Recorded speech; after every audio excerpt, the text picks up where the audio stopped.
All right. Merry Christmas Eve, all you Forrest Fenn treasure fanatics. It is time for another episode of the House Husband Diaries. As always, I am your host, Carter C., and we are on to thoughts on clue number 9, the last clue in the poem.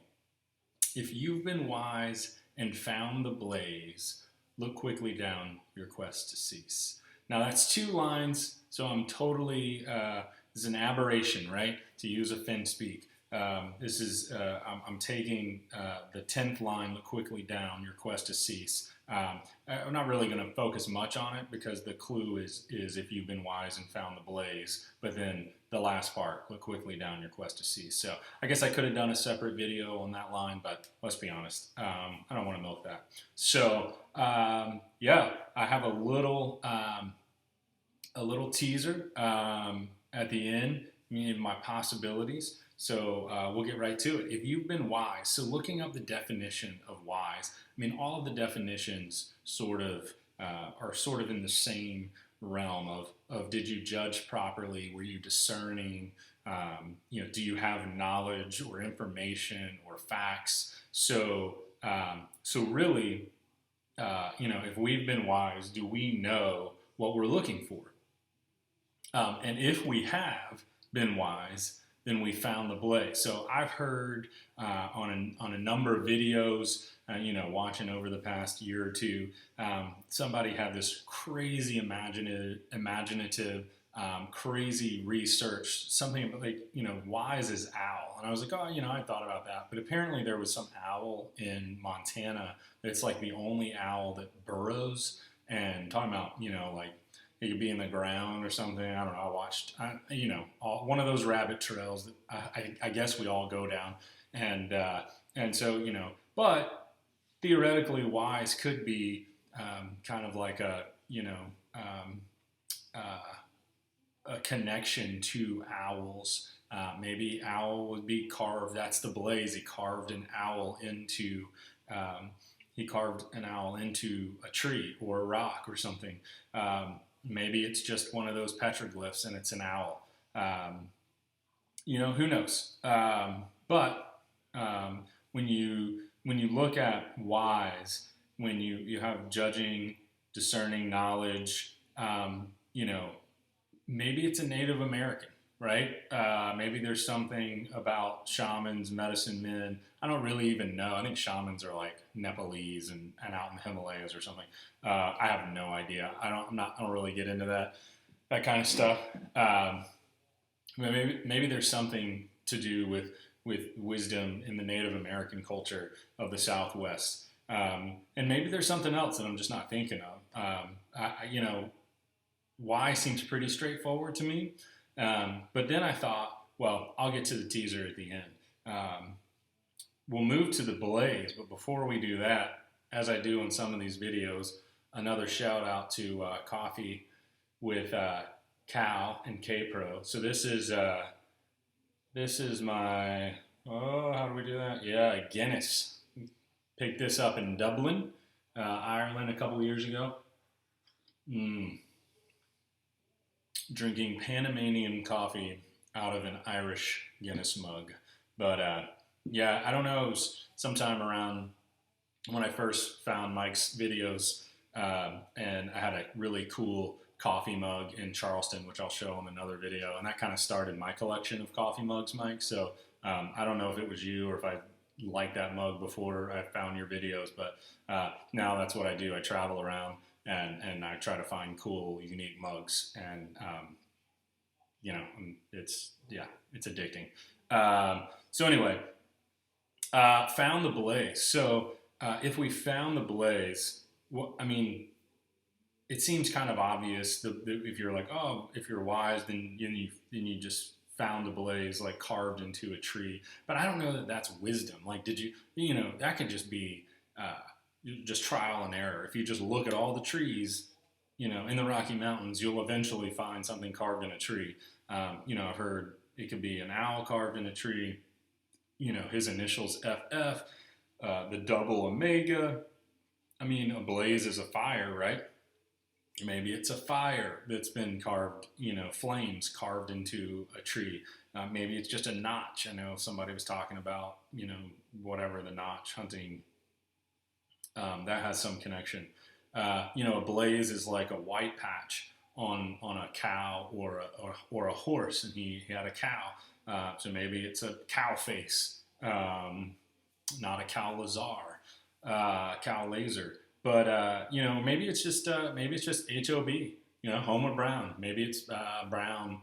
Who knows? I don't know. There could be so many things carved into a tree, and it doesn't seem like you need to be wise to find a carving in a tree. It seems kind of romantic to, like, oh, something was carved in a tree a long time ago. Out here in North Carolina, we have the what is it, Roanoke Island, like the missing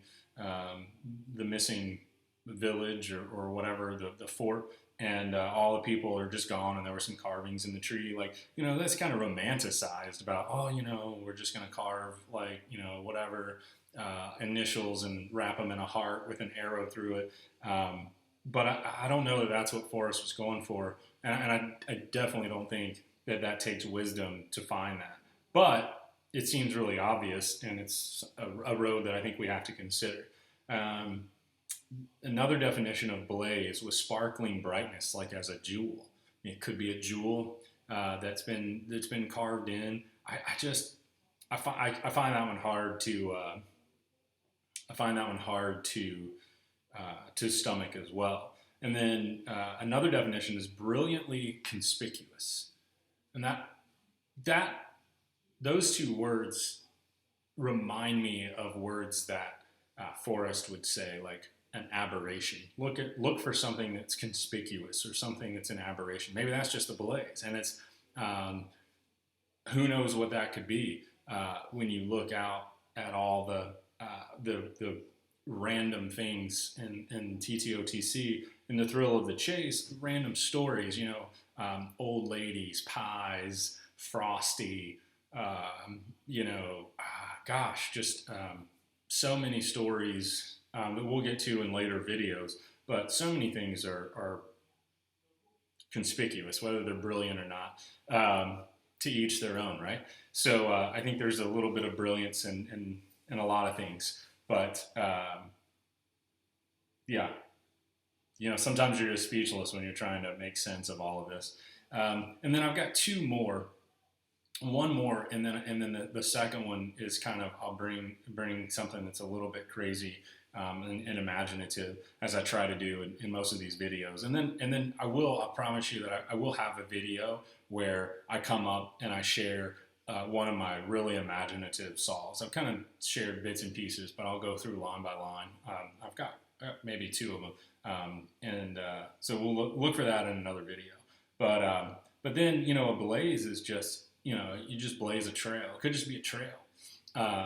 It could be the trail in the book. It could be the trail in the poem. It could be a trail out in the mountains. That seems too general, but it is a definition. And I thought, while I'm trying to go through and look up words and look at all the words, that I would just share that definition. And I think it's too general. I think it's really, you can't narrow that down. So the last one that I'll go with is when Forrest says, if you've been wise and found the blaze, could he be telling us that the blaze is one of the hints in the book? So when we read the book and we find those aberrations, something that lives out on the edge, is that the blaze? And the definition that I found that I thought was really interesting about the blaze is, one of the definitions is a sudden, intense outburst as of fire, passion, or fury. And I think it's really interesting because when you look at some of the stories in his memoir, The Thrill of the Chase, there are sudden outbursts of passion in those stories. Is there something that we're supposed to be picking up in these stories of these outbursts of passion, that's the blaze. And passion can be all sorts of things. It can be tears of joy, tears of sadness. It can be laughter, and it can be fury. You can be passionate and be angry. So there's a whole gamut of emotions that fit into that definition. And I think it's really interesting when you have some of these stories in his memoir that cover seemingly, you know, mundane things, right? Why would he be sharing a story about sliding down an escape, hatch and having a rusty bottom, and why is Miss Ford, mentioned, and teachers and kids, and why did he pick those stories? What about crossing the street and the old biddies? I mean, I don't think we're ever going to know why he chose all those stories. Maybe when we figure out, whoever figures out where this treasure is hidden and figures out the chase, that they did figure out, Forrest a little bit more and why he put some of those in there. And maybe that's what he's talking about with being wise and finding the blaze, that it's somewhere, something that connects some of these stories in his memoir to the poem, and that's kind of the point. And then I'll just close quickly, look quickly down. So I'll just close real quick with three kind of options. Look quickly down, your quest to cease. There it is. Like, I don't think it's buried. I don't think there's anything, I think it might be hidden some way. But, I think it could just be sitting in tall grass. It's only a few inches high, right? And so, you've got tall grass out there that's, out in the woods. You're not gonna see that unless you get right up on it. So there could be tall grass, and you just lay it in the grass at the foot of a tree or the base of a rock. Grass goes all the way up to it. You never know. Like, absolutely would never know.